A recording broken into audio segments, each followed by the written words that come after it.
que a gente mostre o quanto é importante uma indústria como a nossa, uma indústria que gera empregos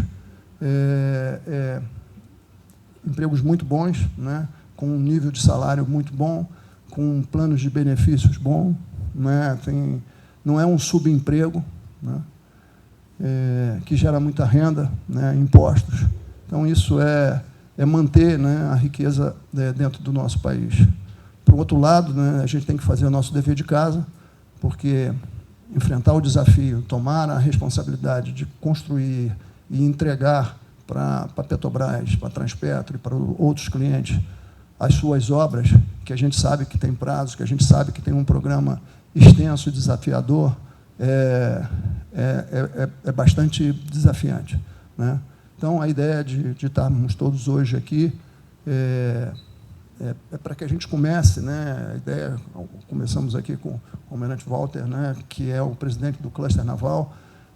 A ideia foi que a gente pudesse ter aí um encontro para que a gente mostre o que a gente está fazendo, né, e que a gente tenha essa sinergia, tá? A gente está muito feliz, estamos aqui juntos, tá certo? De estarmos aqui. Bom, é isso. Nós já estamos atrasados. Eu vou cortar uma parte aqui do meu speech para poder ir direto ao ponto. Walter. Bom, mais uma vez, bom dia.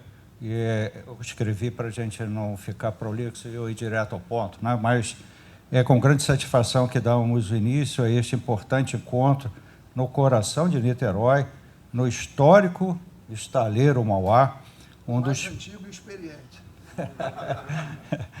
Um dos pilares da construção naval brasileira. Hoje, reunimos empresas, academia e governo, Tríplice Hélice, todos com um propósito comum de fortalecer as conexões que envolvem a nossa economia azul. Este evento é mais do que uma agenda de painéis, lógico, e pitch. É uma oportunidade concreta para desenharmos juntos possíveis rumos para uma indústria naval offshore. A depender do Miro, nós estamos aqui preparados. O currículo entrega a você mesmo, quem quiser. Eu agradeço. Marcelo Romulo, é o RH 9. Eu agradeço especialmente ao Miro Arantes, CEO do Estaleiro, pela hospitalidade e o entusiasmo da estruturação desse nosso encontro. Agradeço também ao Heitor e toda a equipe aqui do Mauá, que sempre estiveram com um sorriso nos lábios, inclusive nos recebendo aqui. Esse apoio, né, é fundamental para mais um cluster by cluster e convidados, em que, ao longo desse dia, nós teremos momentos de troca de conhecimento, exposições de soluções tecnológicas, fortalecimento de parcerias, que certamente gerarão frutos. Eu vejo que o melhor momento é o melhor na hora do cafezinho e do almoço. Mas que seja um dia de diálogo, inspiração e construção conjunta. Mais uma vez, muito obrigado. Sem mais delongas, acho que podemos começar com o primeiro painel. Vai. Eu vou chamar o Arialdo, né, que é o nosso diretor comercial. Arialdo, aproveita e vende alguma coisinha também. Bom dia a todos. Bem, eu vou me encaminhar aqui para a minha posição. Vou chamar o engenheiro Frederico Cupelo, da Gênova. Dr. Ivan Kincaid. E o almirante Mário Botelho, de Itaguaí.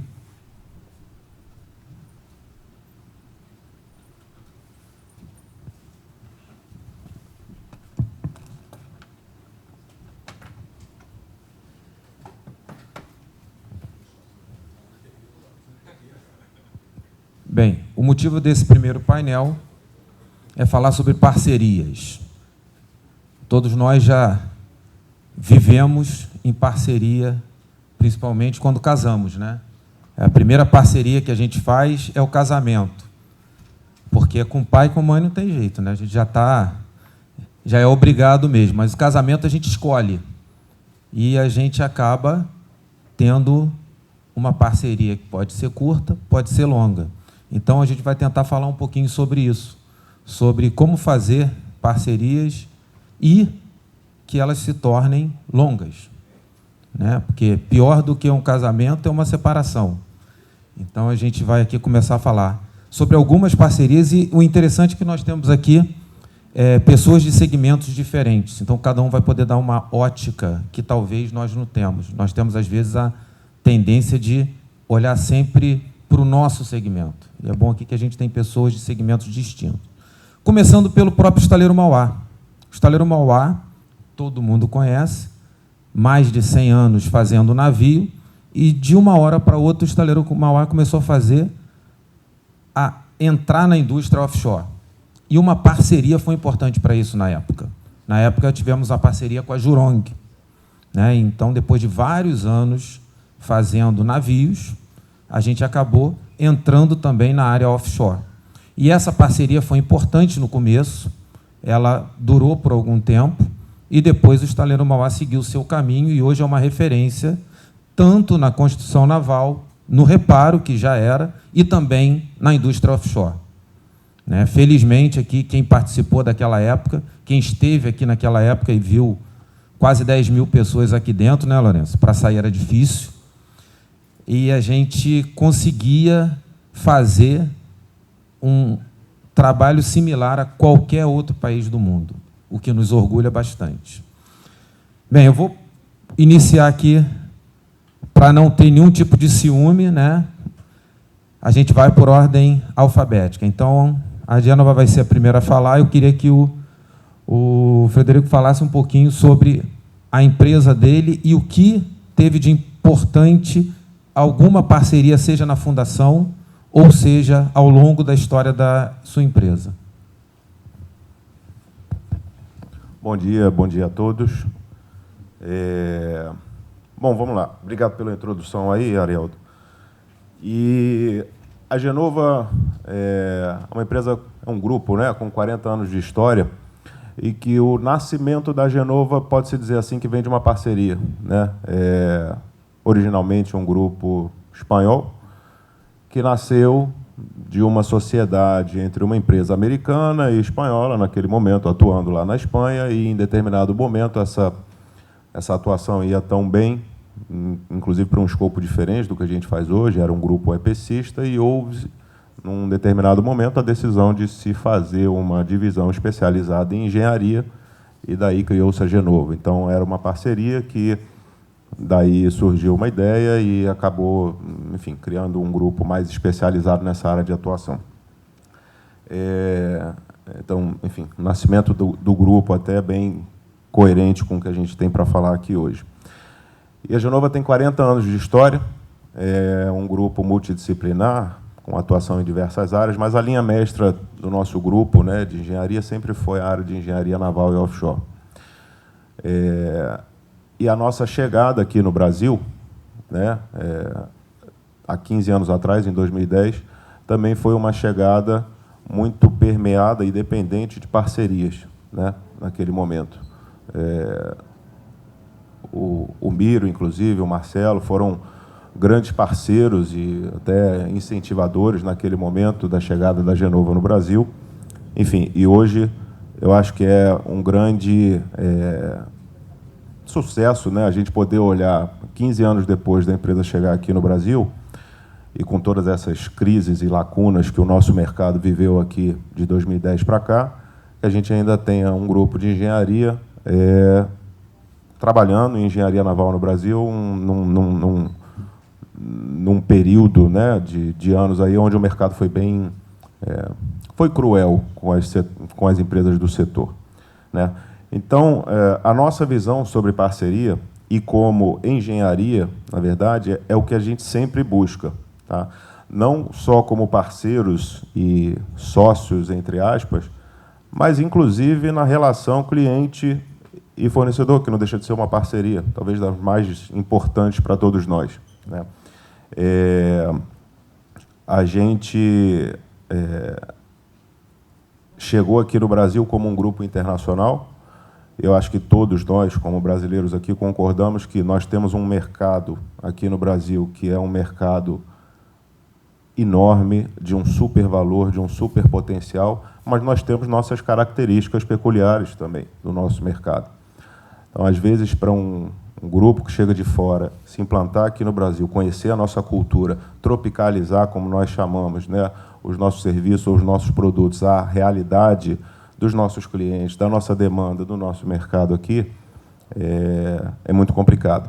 E nós contamos com alguns parceiros ao longo desse tempo que nos deram subsídios para, primeiro, aportar maior confiança no mercado, né, que o mercado brasileiro conhecesse a Genova e visse a Genova como uma empresa que conhece o Brasil, que está aqui com um corpo técnico, com um escritório, que entende as demandas e dores do nosso mercado, dos nossos clientes aqui, e também no fomento às nossas capacidades como empresa.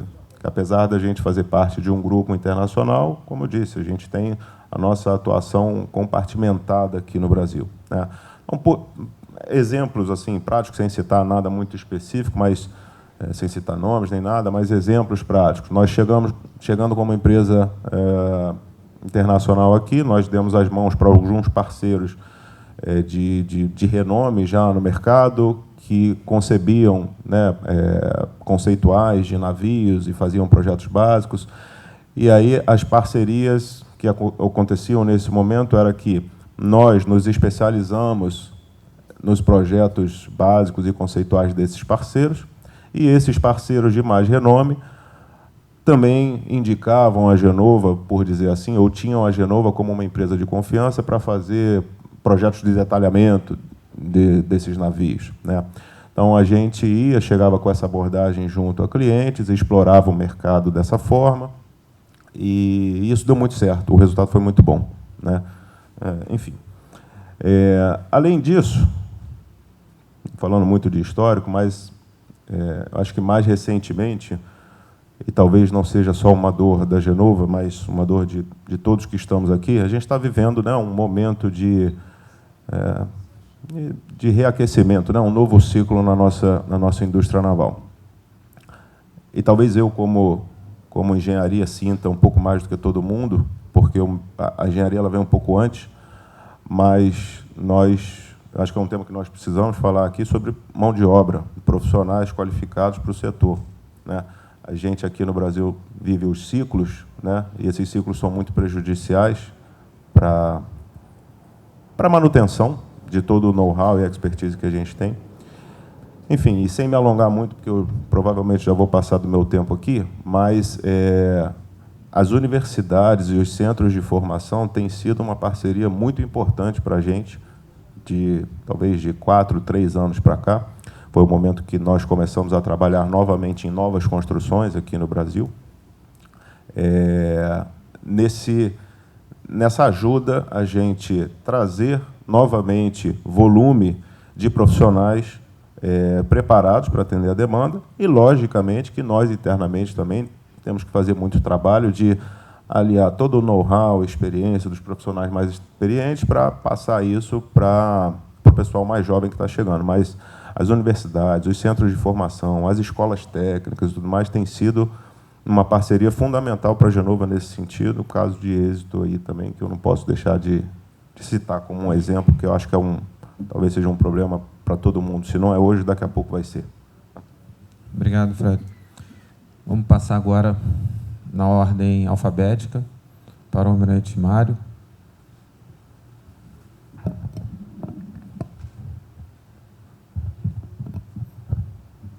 Bom, bom dia a todos.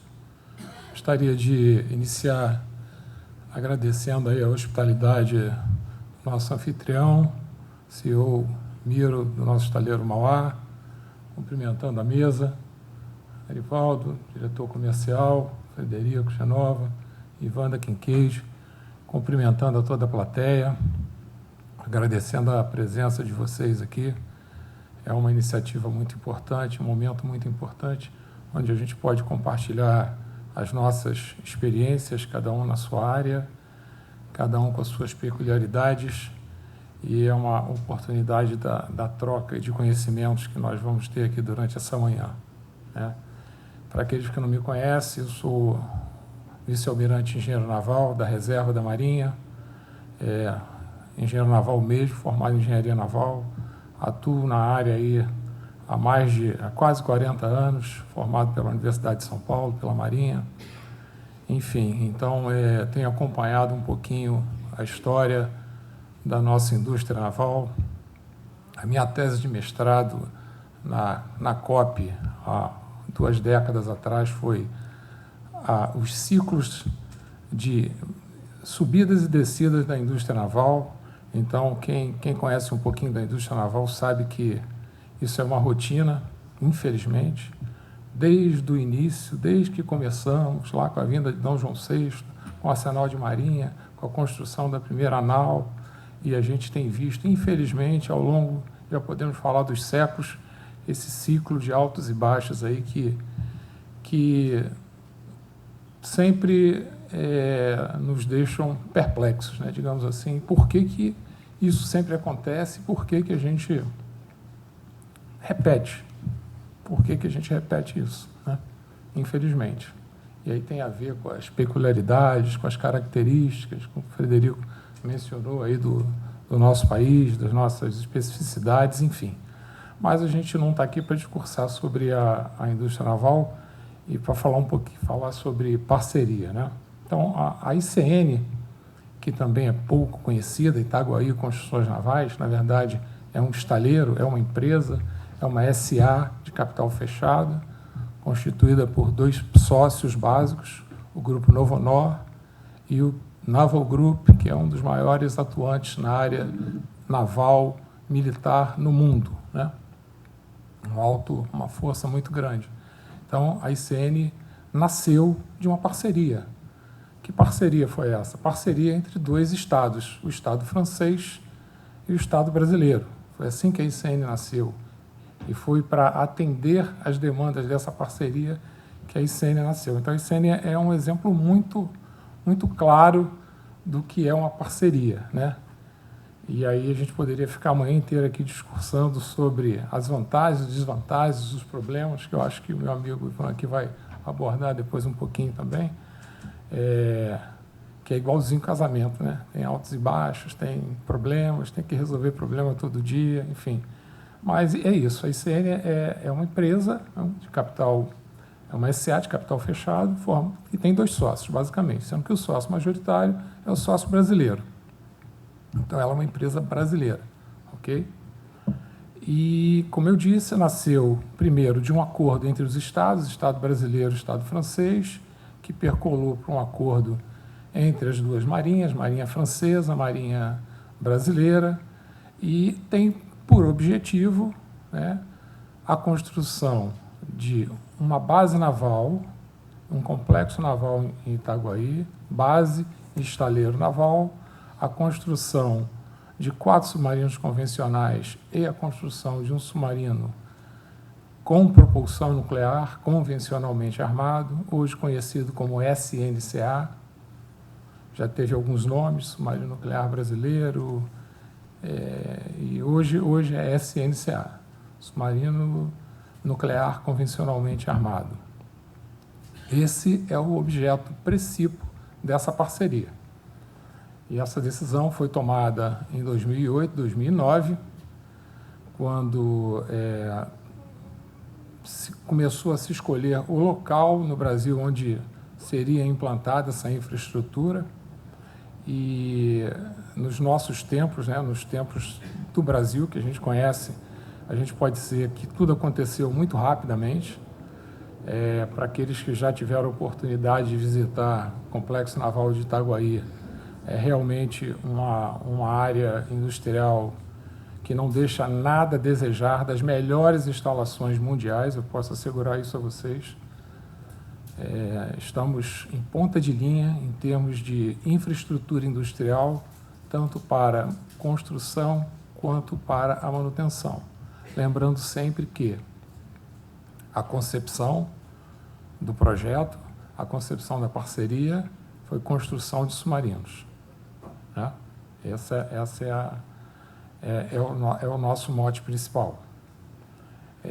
Dentro do nosso contexto, nós temos o ProSub, que é o Programa de Submarinos, que é um programa de Estado, não tem como ser diferente, não pode ser um programa só da Marinha, em face do volume de recursos que ele demanda, né? Não é à toa que só 6 países no mundo têm submarino nuclear, não é algo trivial, não é algo barato, e a parceria veio exatamente nesse sentido. Não que a gente tenha uma parceria com o Naval Group ou com o governo francês para a área nuclear. A nossa parceria é nos submarinos convencionais e no submarino nuclear, convencionalmente armado, até a construção do casco. Toda a parte nuclear, tudo aquilo que diz respeito à área nuclear, é desenvolvimento autóctono da Marinha, através do seu Centro Tecnológico da Marinha, em São Paulo. Então, é isso. Eu acho que a ICN é um belo exemplo de parceria. E aí eu acho que durante o debate a gente pode discorrer um pouco mais aí sobre problemas, dificuldades e visões e benefícios dessa parceria. Muito obrigado. Passar agora para o Dr. Ivan. Bom, primeiramente, bom dia a todos. E eu queria, sem grandes formalidades, agradecer o convite, particularmente ao engenheiro Miro Arantes, o almirante da Silva, também presidente do Cluster. E eu consigo ver daqui nomes tradicionais, pessoas que conhecem o setor naval como ninguém. Mas vejo, por exemplo, o comandante Jones aqui, vejo o comandante Calixto, que tem feito um trabalho excepcional à frente da capitania, o comandante Jones, que conheço da vida toda pelo trabalho que desenvolve no setor.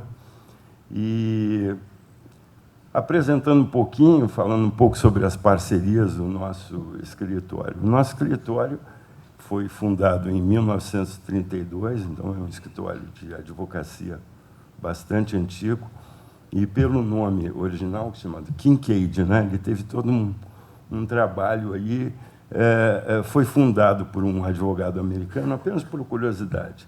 Foi por um advogado americano, em 1932, na época, inclusive, antes da Ordem dos Advogados, não existia a Ordem dos Advogados ainda, e ele funcionava assim como trazendo qual era a função, né, ou qual era o core business do escritório, trazer investidores para o americanos, particularmente. Então, tem grandes empresas, né, americanas estabelecidas aí há mais de 80 anos, que é o tempo do escritório, que foram trazidos, né, e viabilizada a instalação da empresa, desde o nascedouro até os contratos foram feitos aí pelo escritório, pela equipe da época do Carl Kincaid. Posteriormente, então, hoje, a gente mantém o nome, o escritório não é um escritório estrangeiro, não tem qualquer relação, mais, eu diria que hoje se mantém o nome de Carl Kincaid, o escritório Kincaid, apenas como uma homenagem em função de ele ter sido uma verdadeira escola. Tivemos aí, com muita honra que eu falo isso, vários advogados hoje que possuem escritórios famosos passaram pelo escritório Kincaid, o que muito me honra. Eu costumo dizer que o escritório é uma verdadeira escola.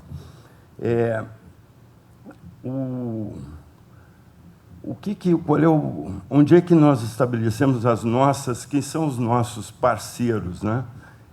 Em termos de clientes? A gente, até em função do setor que a gente atua, estabelece o próprio parceiro, o respectivo parceiro. A gente trabalha tradicionalmente no direito marítimo, O direito marítimo aqui, falando direito marítimo portuário e logística, porque hoje não se pode falar em direito marítimo portuário sem falar em logística. Eu lembro muito bem, e até encontrei o Heitor aqui, nós falávamos há 20 anos atrás, nos encontramos num evento, e lembrava um pouco de... Justamente discutimos isso há 20 anos atrás. Então, é muito interessante estarmos discutindo o setor naval há 20 anos, 20 e tantos anos atrás, e hoje. E, embora algumas questões ainda sejam recorrentes, como segurança jurídica, etc., mas o que se vê é que realmente os cenários mudaram, evoluíram, e hoje nós temos um cenário completamente diferente. O certo é que a gente trabalha muito também, como eu dizia, para o setor de offshore, né? Setor voltado aos prestadores da indústria de óleo e gás. Dentro do nosso trabalho, a gente tem um trabalho bastante voltado para o tributário e aduaneiro, porque hoje é impossível você falar em setor de óleo e gás ou de contratos de forma geral, sem falar em questões tributárias, trabalhistas, questões regulatórias, por exemplo, né? Hoje, esse envolvimento do setor com a própria ANTAC, com outros órgãos e outras agências, e um setor muito interessante, que eu trabalho também já há mais de 20 anos, e que às vezes é um pouquinho esquecido no setor naval, mas que movimenta, tem uma correlação de parcerias, e talvez o maior deles, que é o setor de cruzeiros marítimos, que movimenta uma pleiade enorme de prestadores, né? Você tem, em termos de empregos diretos e indiretos também, é muito interessante. E o almirante Botelho falava sobre... Desculpa, foi você, Frederico, que falava sobre a questão de formação, né? Eu, por a minha história, eu fui professor da PUC como professor de Direito Comercial. Infelizmente, em razão do escritório, não consegui dar continuidade, mas continuo sendo professor em curso de pós-graduação, e nós criamos, o comandante Jones lembra disso, que teve o prazer, nós tivemos a honra de tê-lo como professor, inclusive, e nós criamos há 11 anos atrás, eu acho que nós estamos na 11ª ou 12ª edição, um curso de Direito Marítimo, mas é um curso, o propósito desse curso era Direito Marítimo, mas não só para advogados, entendendo um pouco o Direito Marítimo para aquele não advogado. Então, isso é um curso que eu acho que se tornou muito interessante para o setor, porque é a capacidade que se tem, né, de mostrar um pouco das questões legais sem entrar naquela tecnicidade jurídica que muitas vezes torna até difícil para um leigo entender. Então, fica aqui, todos os anos nós temos, em outubro, basta entrar no site da FGV, e nós temos, assim, nós temos tido uma experiência muito boa, muito interessante nesse trabalho de divulgação, que é um trabalho que me é extremamente caro. Eu pessoalmente, adoro a área de ensino. E, portanto, as parcerias que nós estabelecemos nessa troca de experiências. Bom, eu acho que, sem grandes delongas, eu só queria, mais uma vez, agradecer, e estou aí à disposição para continuar no debate. Obrigado. A gente teve um brief view aí da empresa de cada um, o que a gente teve de parcerias, só que Quem lembra um ano, né, naquela apresentação do IBP, eu não cantei, disseram que eu cantei, eu não cantei, eu lembrei da música. Voltamos a viver como há 10 anos atrás. E a cada hora que passa, envelhecemos 10 semanas. O que tem acontecido agora? Depois de uma lacuna de 10 anos, voltamos a viver como naquela época. Precisamos unir os esforços. E o exemplo aqui, por exemplo, do Mauá, né, eu falei lá atrás que a gente foi Mauá-Jurong no passado, e recentemente a gente está com uma parceria com a própria Citrium, que hoje é Jurong Keppel.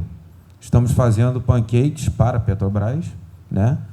Na realidade, a Citrium, que tem a encomenda, está utilizando o estaleiro Mauá. E hoje, depois de tanto tempo, precisamos dessa união de empresas, porque não é fácil você agregar mão de obra depois de tanto tempo sem projetos. E, aproveitando esse gancho, eu ia perguntar ao Fred se, na engenharia, ele teve o mesmo problema, né? Precisou recorrer a algum, não vou chamar de inimigo, né? O pessoal às vezes pensa que é inimigo, mas algum concorrente, aquele que você brigava no centavo e agora, de repente, teve que virar amigo? Sim, com certeza, né? Como o Arialdo colocou, e eu até tinha falado um pouco também na introdução, a gente está vivendo esse momento de reaquecimento, né? de um início de um novo ciclo. E, ainda que nós façamos todos os esforços, né, para manter capacidades, experiências e tudo mais, o início de um novo ciclo é sempre desafiador, pressupõe uma mudança da tua estrutura, da tua, vamos chamar assim, de zona de conforto, da tua capacidade, estrutura pessoal e tudo mais. Então, sim, a gente precisou recorrer. Estamos ainda recorrendo, na verdade. Talvez eu não utilizasse a palavra recorrer, eu diria utilizar. Eu acho que é um ganha-ganha para todo mundo, onde nós nos juntamos com outras empresas de engenharia para poder afrontar projetos, para poder afrontar propostas, seja no setor naval ou em outros setores também. Porque agora a gente está vendo, por exemplo, demandas do mercado de projetos de magnitude financeira e técnica que acho que não aconteciam no nosso mercado há 10 anos, pelo menos. Então, que empresa que tem... É difícil, né, que haja empresas com capacidade para aportar garantias ou com pulmão financeiro para afrontar uma oportunidade desse tamanho, ainda mais com estruturas reduzidas, como foi necessário a grande parte do mercado, reduzir para sobreviver aos anos de seca, por dizer assim, né? Então, sim, isso tem acontecido, e eu acho que, pelo menos eu vejo, minha opinião, né, que, nesse momento, nós parecemos um pouco mais propensos, digo nós, não só a Genova, digo o mercado, tá? As outras empresas de engenharia, as concorrências, e até empresas de outros setores, um pouco mais propensos a fazer isso diferente, a olhar para a parceria, de fato, como uma solução, né? Eu acho que a gente... pródigo aqui como o Brasil, e falo como brasileiro, acho que a gente é pródigo em ver oportunidades incríveis passando assim, batendo a nossa porta. Acho que nós estamos vivendo uma dessa hoje, no momento atual, não só pelo nosso momento interno, como pelo cenário internacional, mas nós somos pródigos em ver essas oportunidades e, às vezes, demorar para aproveitá-las ou não aproveitá-las tão bem, por conta de coisas que a gente não consegue resolver internamente. Eu acho que as parcerias hoje, inclusive entre inimigos, que não somos inimigos, somos concorrentes ou somos, sei lá, partes do mesmo mercado, no final das contas, somos complementares, eu acho que é uma das grandes soluções, não só para o meu mercado de engenharia, mas para a indústria como um todo, para a gente afrontar tudo o que está por vir aí para frente.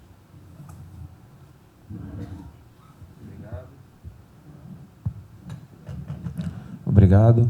Bem, ainda nesse mesmo tema, né, seguindo aqui, nós temos uma vantagem, né? A gente estava conversando aqui no começo, todo mundo sabe que eu sou defensor da cidade de Niterói, que tem a melhor vista do mundo, e a gente tem uma facilidade aqui, a gente está na Baía de Guanabara, então é muito mais fácil conseguir mão de obra e parceiros, porque todo mundo quer ficar na Baía de Guanabara, né? Mas aí eu ia pedir ao almirante para que desse uma experiência de lá, em Itajaí, se ele teve essas dificuldades, Itaguaí, desculpa, se teve essa dificuldade, se teve que usar de parcerias com algumas empresas de fora, né, para essa demanda, que como foi um estaleiro montado, então não estava todo mundo lá esperando como está aqui, né? Como é que foi a experiência de vocês nisso?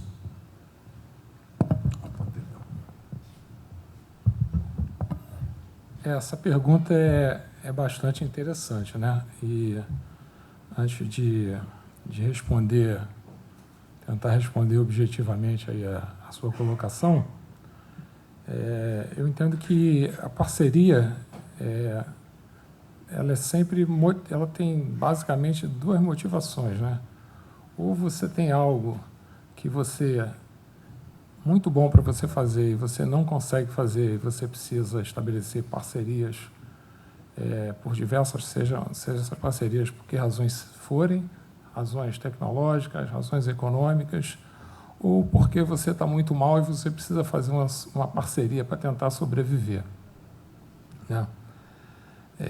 Nesse contexto, a nossa parceria da Itaguaí Construções Navais com o Naval Group, basicamente, que não tenhamos outros parceiros, eu vou citar aqui, mas basicamente a nossa parceria com o Naval Group foi exatamente para vencer o desafio da construção dos submarinos convencionais e futuramente do submarino com propulsão nuclear, né?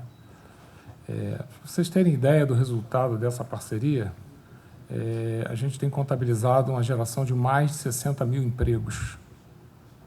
60 mil empregos diretos e indiretos envolvidos em todo o programa, em todo o ProSub.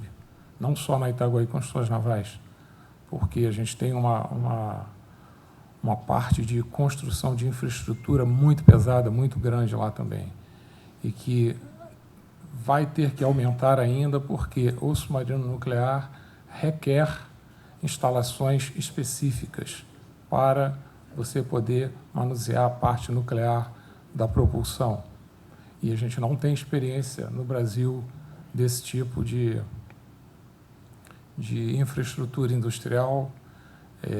A parte nuclear ela é licenciada pela Comissão Nacional de Energia Nuclear, que também não tem experiência em licenciamento desse tipo de instalação industrial. Então, a parceria ela é fundamental nesse caso, porque senão a gente não consegue sair do lugar. Então, foram 60 mil empregos diretos e indiretos gerados, mais de 2 bilhões de reais investidos nos programas de nacionalização. Hoje nós temos mais de 50 empresas brasileiras qualificadas e preparadas tecnologicamente para fornecimento de materiais. E aí eu estou dizendo, quando eu falo 50, estou falando só de materiais para o submarino, porque quando a gente extrapola para a infraestrutura, eu tenho mais de 470 empresas fornecedoras de materiais, equipamentos e de forma geral. Nós compramos mais de 5 mil equipamentos para instalar no complexo, de todas as naturezas e de todo grau de complexidade, desde o mais simples até o mais complexo. Nós temos todo um arrasto tecnológico proveniente dessa parceria. Mais de 1 bilhão de reais recolhidos em impostos a nível federal, estadual e municipal. E tudo isso vai levar o Brasil a uma capacidade de reposicionamento geopolítico, que é o que a gente espera para uma nação do porte do nosso país. Então, esse é o caminho aí da nossa parceria. Respondendo a praticidade da sua pergunta, sim, a gente teve grande dificuldade, aliás, a gente tem dificuldade. A gente está localizado em Itaguaí, que, apesar de ser às margens da Rio Santos, ao lado da Nuclep, para quem não sabe, Só que não tem linha de ônibus para lá. Não tem linha de ônibus.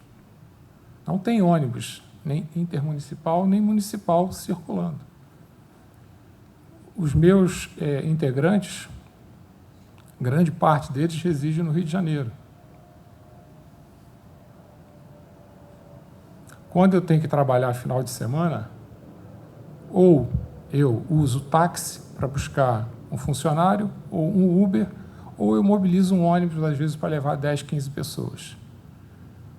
Então, essa é uma dificuldade, por exemplo, que eu vivo no dia a dia dessa parceria, né?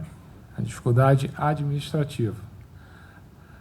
A gente procura incentivar os fornecedores locais, o que é muito restrito, né? Itaguaí tem as suas limitações, principalmente na parte de infraestrutura, e ainda mais quando se refere à parte industrial. Então, os nossos parceiros industriais, fornecedores, estão espalhados ao longo do Brasil, mas mais concentrados na região sul e sudeste, obviamente. E é isso, eu acho que, em termos de problemas, e aí são os problemas diários da parceria, né? É a cultura diferente, é o modo de trabalhar diferente, é a forma de administrar diferente, são focos distintos, nem está certo nem está errado, cada um tem cada país tem uma cultura, cada país tem um comportamento laboral e cultural. Então, é esse dia a dia dessa parceria, que no nosso caso é muito intenso, é bastante desafiador. E também de momentos de mais dificuldade e de menos dificuldade. Obrigado, Amarante. Bem, agora vamos àquela parte mais complicada. Sempre que se quer fazer uma parceria, a gente pensa no começo, né, de chamar um advogado, e esperando não precisar chamá-lo de novo. Então, a gente vai usar aqui a experiência da Kincaid, justamente o que pensar nesse momento em que duas empresas diferentes, duas empresas que não trabalhavam juntas, como é que elas vão trabalhar junto, o que a gente pode usar aí dos cases de sucesso ou insucesso que eles já tiveram no escritório deles, né? Porque o advogado, a gente fica feliz quando paga, mas a gente fica muito feliz quando tem que pagar na hora da briga, né? Muito triste. Bom, muito obrigado novamente, Heraldo. Quando você falava, o tema me passou na cabeça o seguinte: eu acho que a grande preocupação, e eu sinto isso em todos os fóruns de debate, sem exceção do setor, é o problema da questão da insegurança jurídica. Eu acho que talvez isso seja uma grande preocupação. A gente abre os jornais aí, todo dia você vê situações, debates no setor, foros que se estabelecem, mesas, e a palavra insegurança jurídica, se a gente contar, talvez seja a mais discutida. E quando se fala em segurança jurídica, eu que trabalho para um setor, eu diria internacional, porque justamente as relações, grande parte das relações que se estabelecem de contratos são com estrangeiros, né? Até por conta da estrutura hoje que nós temos pela Lei 9432, né? A estrutura dos afretamentos para suprir as embarcações locais. Então, com isso, nós temos um grande número de contratos que se estabelecem e parcerias entre nacionais e estrangeiros, em parcerias locais também. Mas uma outra questão uma outra questão. ainda dando continuidade nessa questão da dificuldade, por exemplo, você explicar para o investidor estrangeiro as peculiaridades locais, peculiaridades jurídicas locais.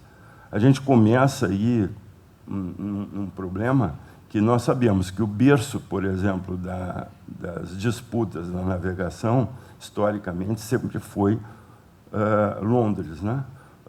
Ou seja, a aplicação da common law, né? Do direito inglês.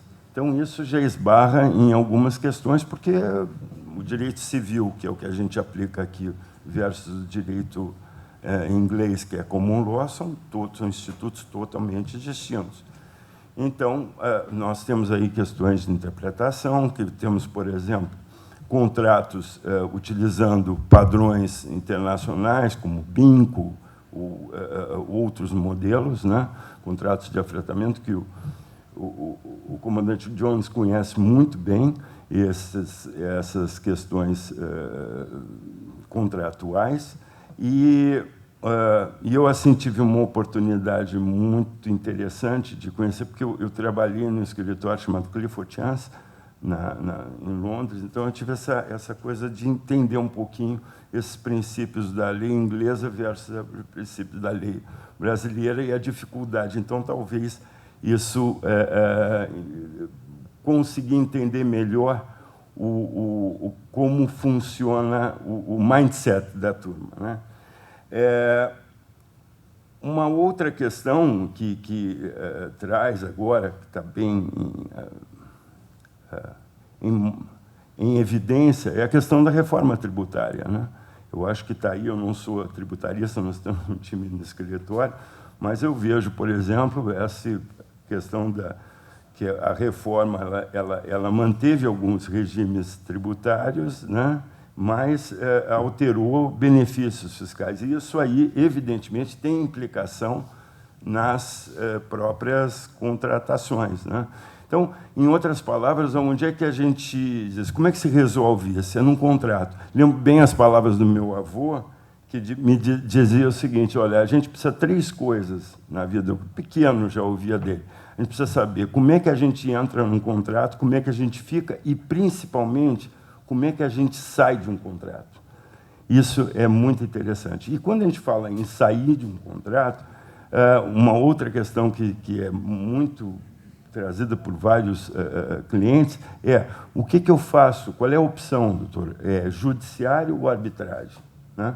Então, essa é uma outra questão bastante interessante, que podia se falar num seminário inteiro sobre isso, mas é bastante interessante. Hoje, por exemplo, você vê alguns contratos de afretamento e algumas já escolhendo aqui no Brasil, né, vários contratos. A Petrobras, por exemplo, já nos seus contratos utiliza a arbitragem aqui no Brasil, em câmaras. Então, a gente tem questões.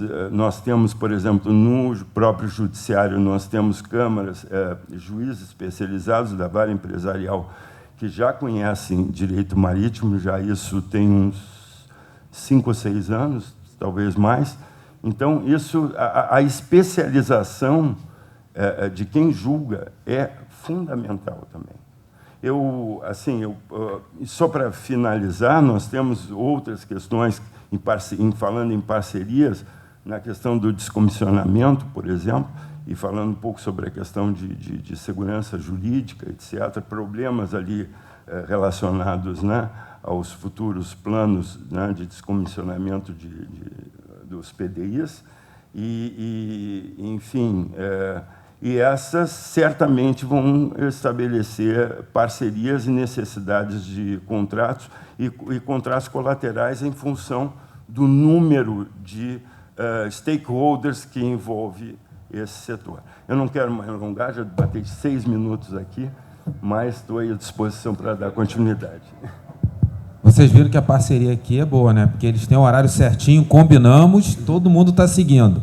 Bem, agora vamos abrir aqui, antes das considerações finais de cada um, se alguém tem alguma dúvida, alguma sugestão, meu Deus, rapaz, não é igual a escola que todo mundo foge da pergunta, não, né?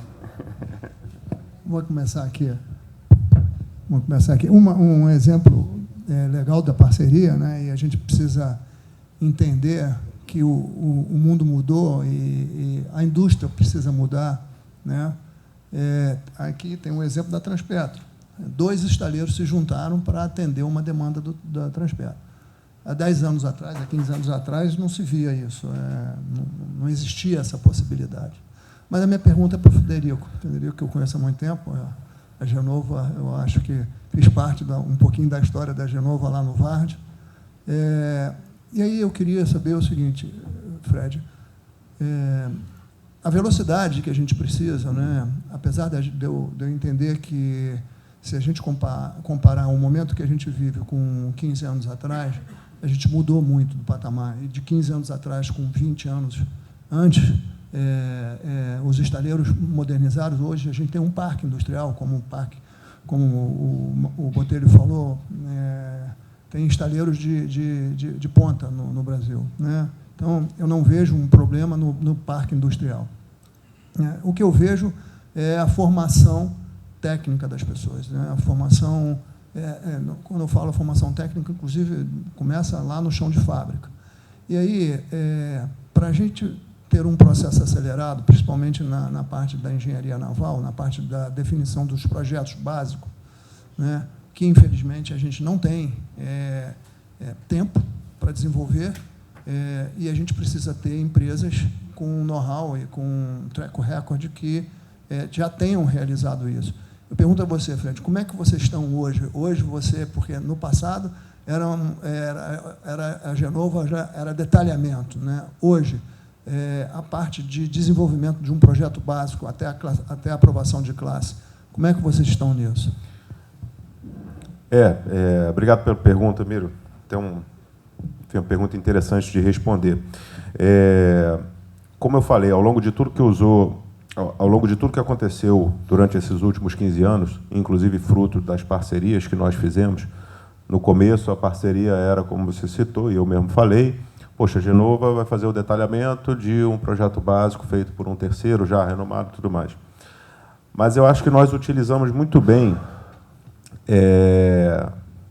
não só essas parcerias, como a nossa parceria, por dizer assim, interna dentro do grupo, né?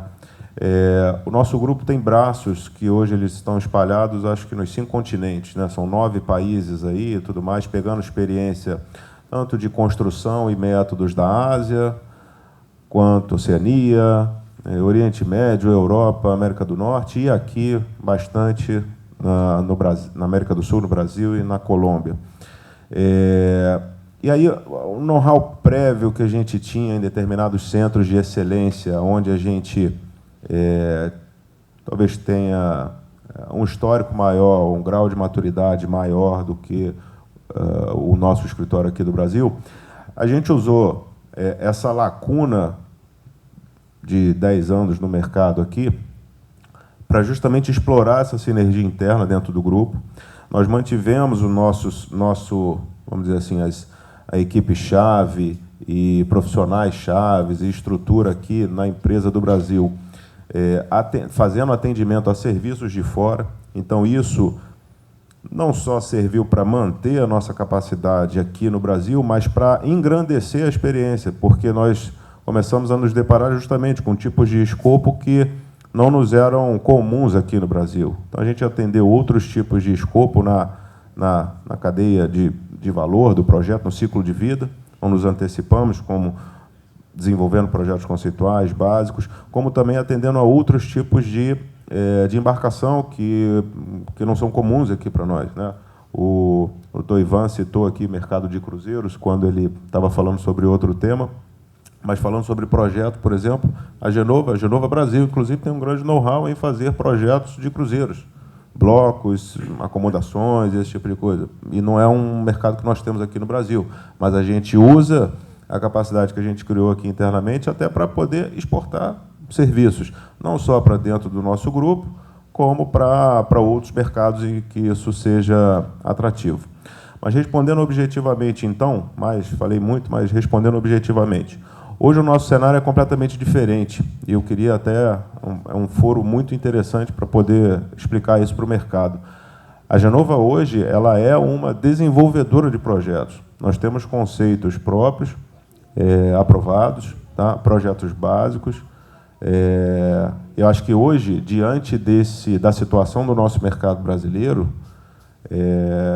são poucas as empresas, inclusive, com conhecimento de Brasil, que tenham um corpo técnico aqui acostumado e que entendam também toda a demanda dos armadores locais como dos estaleiros locais, que estejam entregando isso. Então, enfim, acho que eu respondi objetivamente a tua pergunta. Isso foi fruto de todo esse trabalho que a gente realizou nos últimos 15 anos aí. Bom dia a todos. Queria fazer uma pergunta para o Arialdo, mas queria fazer um comentário que o almirante Botelho fez, que ele falou assim, olha, esse é um mercado cíclico, né? De fases. Falou desde as navegações que ele é algo que é cíclico e a gente passou aí por um período, digamos assim, não favorável. O que a gente pode pegar aí de lição aprendida, considerando que a demanda também é cíclica, para a perenidade do mercado e a gente não voltar a passar por uma situação tão ruim quanto a que a gente passou? Bem, falando... Ele mencionou que, não sei se foi na COP, que ele fez uma tese sobre esse gerenciamento. Coincidentemente, eu também fiz uma monografia sobre isso, gerenciamento de demanda sazonal na indústria naval. E uma das coisas interessantes de quem faz algum trabalho sobre esse tema é que você vê que isso se repete no mundo inteiro. Não é só aqui. Você vai ver em outros países, em outros lugares. E como é que você faz? Não tem jeito. Você tem que saber que um dia isso vai acontecer. Primeiro, você tem que se preparar. Tá? Você, sabendo que você vai faltar mão de obra no início, depois você vai ter excesso de mão de obra. Então, você tem que buscar um equilíbrio para você passar pelas vacas magras, porque elas vão acontecer. Não adianta a gente achar que não vai. Olha, em todo o mundo, você vê que tem países que sofrem do mesmo jeito. E aí você começa a ter, como alguns países, a gente vê hoje lá nos Estados Unidos, você começa a ter uma proteção daquela indústria. Então, a indústria naval, ao longo do tempo, principalmente aqui no Brasil, quem passou por esses ciclos, né, na época aí da década de 70, foram a segunda maior indústria do mundo, depois afundou, tivemos depois a era offshore, com empregos subiram, o pessoal do Sinaval aí, quando faz os mapinhas já parece uma senoide, né? Então, não tem jeito, isso vai acontecer, a gente tem que se preparar e contar com o apoio, né, a gente sempre aqui um exemplo de estados, ou seja, você tem o Brasil, teve a França, tem que buscar justamente algo que vá suprir essa demanda menor que você com certeza terá no futuro. Navio é assim, tem ciclos, a cada 20 anos, normalmente, você tem que renovar a frota. Né? Então, você tem que se preparar para isso, não tem jeito. Se você olhar aqui, a maioria do pessoal que está aqui viveu isso, né, Humberto? E todos nós vivemos isso. Né? Eu não pinto cabelo, não, tá? Mas também passei por isso. Mas não tem outra solução a não ser a gente contar com apoio, com fomento, contar com fomento do próprio Estado e saber que isso vai acontecer e se preparar. Não gastar demais para chegar lá na frente e não ter. Queria só adicionar um comentário, até que você tocou no ponto, no final aí da sua resposta. Realmente, é cíclico em todo mundo, a gente vê isso. Mas o que a gente vê também é que os países que conseguem passar por isso de uma forma mais suave, né? Porque se você está construindo, você tem um boom de construção de navios hoje, lá na frente você vai ter um vazio.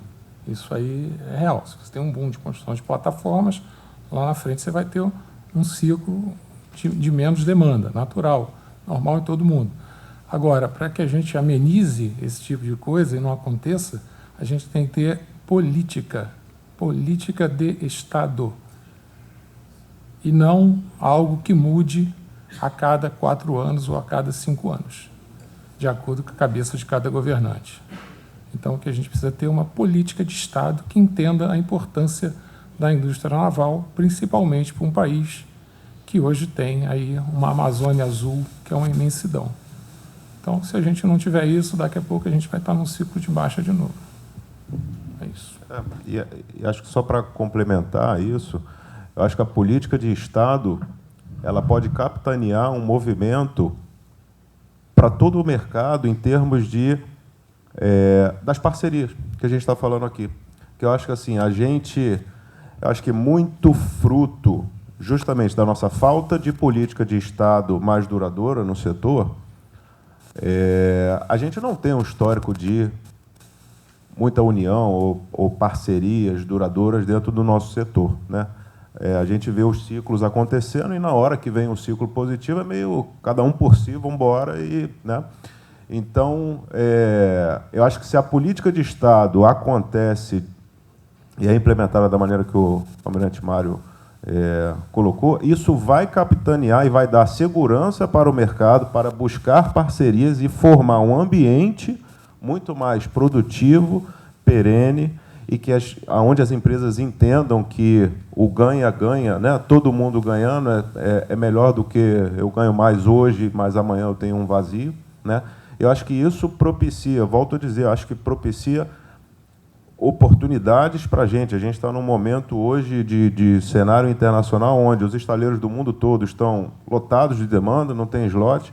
A gente precisa remontar nossa capacidade para poder suprir não só nossa demanda interna, mas também atender alguns mercados internacionais. E atendendo a mercados internacionais, a gente consegue, talvez, mitigar um pouco as flutuações de ciclos, por exemplo, né, que, desculpa o seu nome, que a Lilian fez na pergunta, já que aí o ciclo do Brasil vai ficar descasado com o ciclo de outro mercado e tudo mais, então a gente consegue manter minimamente, acho que uma linearidade maior na nossa demanda do setor aqui.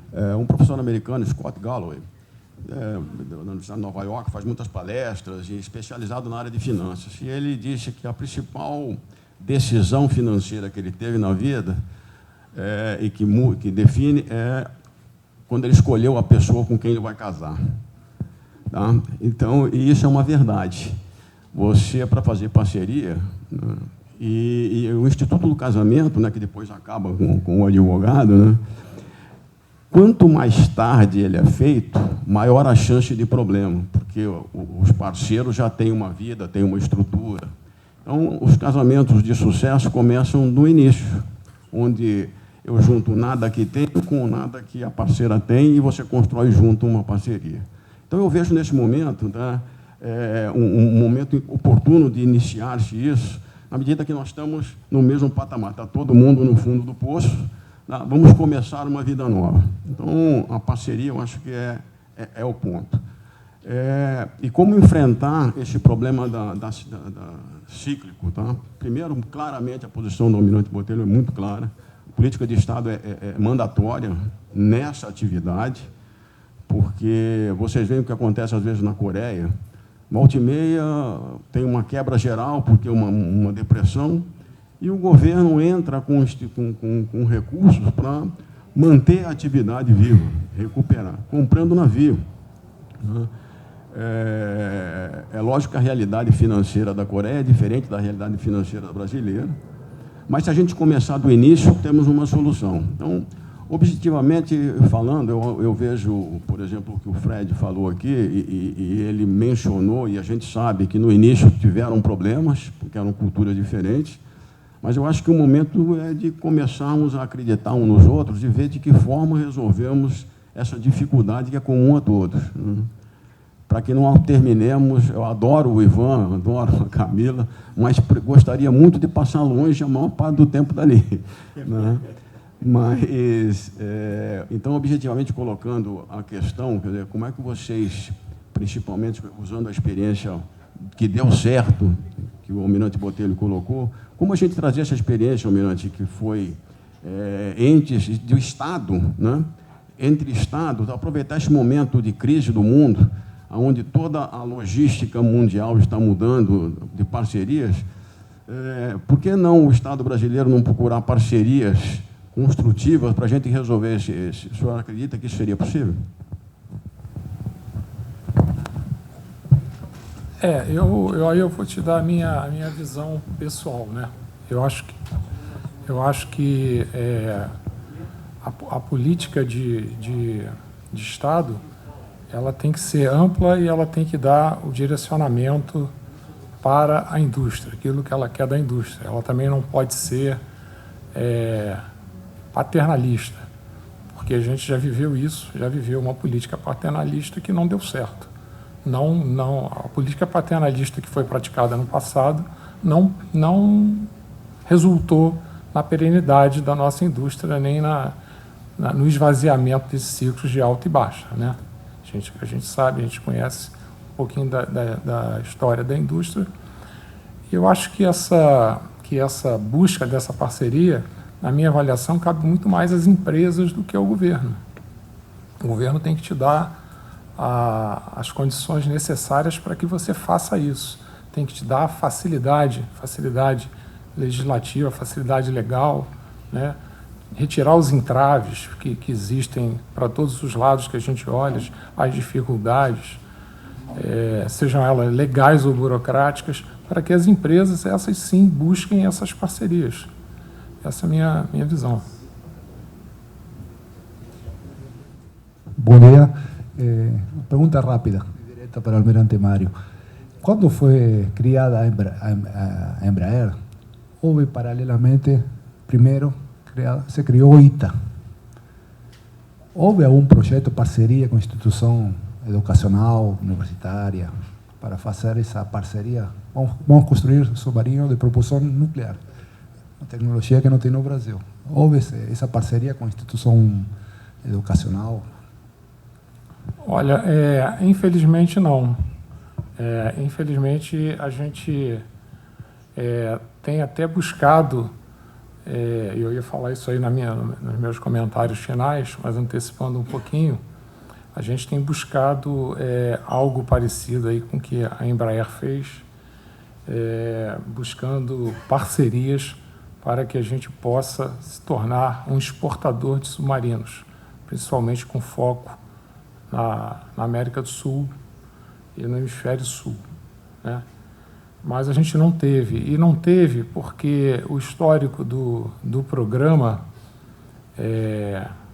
nuclear da Marinha, que hoje está integrado dentro do programa nuclear brasileiro, ele veio sendo construído ao longo das décadas, interno dentro da própria Marinha, que há mais de 40 anos tem esse foco na busca pela construção do submarino nuclear, e a Marinha optou por fazer diferente do que fez a aeronáutica. A Marinha tem alguns centros de instrução, mas ela não criou uma universidade. Ela, estrategicamente, decidiu fazer isso utilizando as próprias universidades do país. Então, os engenheiros, eu sou um exemplo disso, eu fiz meu curso na USP, de graduação na USP, e a Marinha todo ano manda oficiais cursarem engenharia, fazer mestrado em instituições, sejam estrangeiras ou brasileiras. Então, ela estrategicamente preferiu explitar isso, né?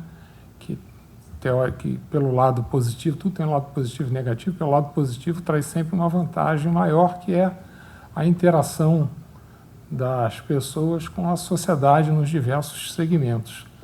Então, por isso eu acho que a gente não teve isso, entendeu? Mas seria uma linha de ação, mas que não foi a que foi seguida. Nós precisamos encerrar e não é um debate político, mas cada um vai ter no máximo 1 minuto aí para uma consideração final, né? Senão a gente corta o microfone, tá bom? Vamos começar de lá para cá, vamos inverter dessa vez, já que já estava falando. Okay. Eu queria só antes, fazer rapidamente aqui as considerações finais e destacar o que o Ivan mencionou aqui. em termos de... É muito difícil, a gente vive isso no dia a dia, a dificuldade de entendimento da legislação brasileira, a dificuldade de entendimento do parceiro internacional, de entender como o Brasil funciona, como as coisas têm que ser feitas, na sequência que tem que ser feita, e, muitas vezes, a falta de entendimento do parceiro estrangeiro da nossa falta de visão estratégica. E nós já tivemos, dentro do programa, que recorrer algumas vezes, por exemplo, à figura da arbitragem, para não judicializar questões contratuais junto à Marinha. Então, é uma prática que, de fato, nós vivenciamos, fruto dessa diferença de visão, de cultura e de entendimento. Tá? E, para encerrar, eu gostaria de colocar que, no caso da Itaguaí Construções Navais, não só essa parceria que nós temos hoje, ela é fundamental para a perenidade da empresa, mas hoje a gente vive um outro step. A gente hoje busca parcerias internacionais ou nacionais que possam garantir a nossa perenidade. Porque hoje nós somos uma empresa de um cliente só, que é a Marinha do Brasil. E a Marinha do Brasil depende do orçamento. Então, hoje, parcerias internacionais, seja de que motivação for, desde que seja na nossa área afim de atuação, a gente está aberto a fazer e a gente está buscando exatamente para que a gente possa nos tornar algo parecido com a Embraer, ser um polo exportador de submarinos, né? As demandas do Cone Sul aqui da América Latina, dos países, são muito grandes. O mundo está motivado pelo rearmamento, os países estão aumentando os seus gastos orçamentários com indústria de defesa. Então, é uma oportunidade que a gente vê aí de buscar esse mercado e, com essas parcerias, permitir que a gente continue atuando e não entremos num ciclo de baixa, né?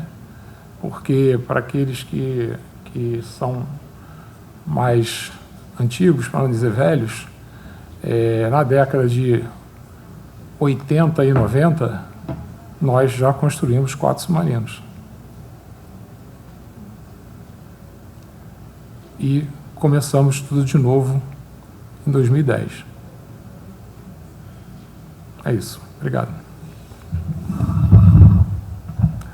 Mais uma vez eu queria agradecer. Eu acho que, como palavras finais, eu diria a vocês que 35 anos que eu trabalho, há mais de 35 anos, na verdade, que eu trabalho no setor, né, e estabelecendo justamente essas parcerias contratuais. E se eu pudesse rapidamente passar para vocês a minha experiência, eu diria que, em primeiro lugar, sem dúvida, a escolha do parceiro. Isso aí é fundamental, a escolha que a gente tanto fala aqui.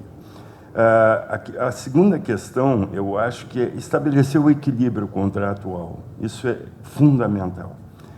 Eu sinto isso importante, eu acho que essa parte de negociação pré-contratual, quando as partes procuram um advogado, elas já têm que saber exatamente o que elas querem e, principalmente, estabelecer a matriz de responsabilidade e a matriz de risco. Porque o mundo do negócio é risco. Todo mundo tem que saber. E por mais que... E ter sempre muito claro de que, por mais que você estabeleça responsabilidades e preveja riscos, enfim, dentro do contrato, é impossível que você consiga encontrar todas essas situações. Então, as partes têm que estar muito preparadas para conseguir negociar e, muitas vezes, aplicar certas cláusulas que tem, por exemplo, cláusulas de novos impostos, cláusulas de custo, o próprio plano de negócios. Eu sinto muito isso. O plano de negócios individual, que cada um, as suas expectativas, elas têm que ser amadurecidas. E como é que se resolve o problema da insegurança jurídica? As partes podem negociar entre elas, voltando à palavra, a expressão matriz de risco, matriz de responsabilidade, estabelecer justamente aonde você pode resolver esses gaps diante da insegurança jurídica e situações futuras que não foram previstas. E, por fim, justamente,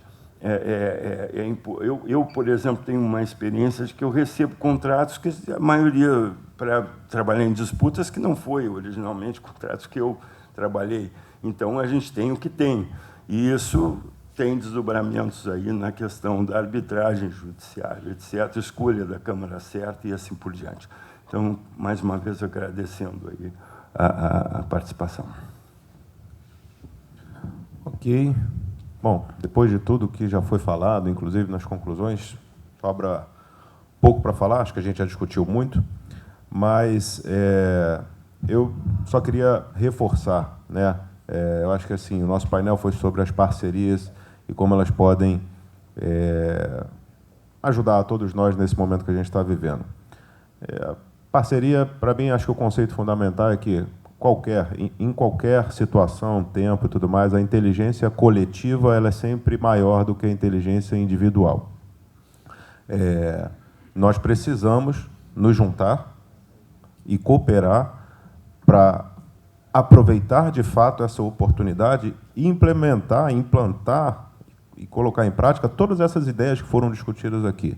Perenidade da demanda, diminuir as altas e baixas dos ciclos, melhorar a nossa produtividade e soluções para o mercado. Eu acho que a gente tem hoje um ambiente, pelo menos assim, uma terra fértil para essas ideias, para que a gente possa colocar isso em prática. E, já deixando um gancho para o próximo painel, reforço o que eu já disse aqui, acho que uma ou duas vezes. Eu acho que hoje nós estamos vivendo um contexto internacional de muita oportunidade para o Brasil, não só pelas demandas de ampliação da frota da Transpetro, as demandas de novas explorações e demandas da Petrobras, mercado offshore e tudo mais, mas por todo o contexto internacional. Inclusive, até a situação da moeda hoje, como ela está, ela nos coloca, mesmo depois de uma lacuna de 10 anos no mercado, nos coloca como competitivos, de novo, no mercado internacional. Então, como o Almirante Mário comentava, o Cone Sul tem demandas na parte de defesa, mas tem outros mercados que, às vezes, não vêm tanto como primeira opção na nossa cabeça, que estão interessados e podem ser explorados como mercados de exportação do Brasil para os nossos produtos da indústria naval, para engenharia, equipamentos, construção. Então, estamos falando de África, estamos falando da parte norte da América do Sul, estamos falando de outros países do Cone Sul, e aí não só, como eu falei, para o mercado de defesa, para outros mercados que a gente explora aqui. Bom, é isso. E como recado final, a Genova... vocês do mercado, por favor, vejam a Genova como um parceiro, uma empresa disposta a trabalhar na parceria para fazer tudo isso dar certo. Tá? Bem, queria agradecer a todos. Cumprimos o nosso horário, apesar dos problemas da ponte hoje. Estamos dentro do cronograma.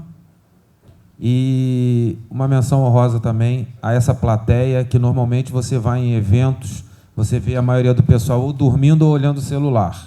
Então, parabéns a vocês. Eu estava de olho aqui. Quem pegou o celular de vez em quando, estava aqui aquele olharzinho de professor para todo mundo. Parabéns a vocês também, que participaram bastante e ajudaram aí a gente decorrer sobre esse tema. Muito obrigado.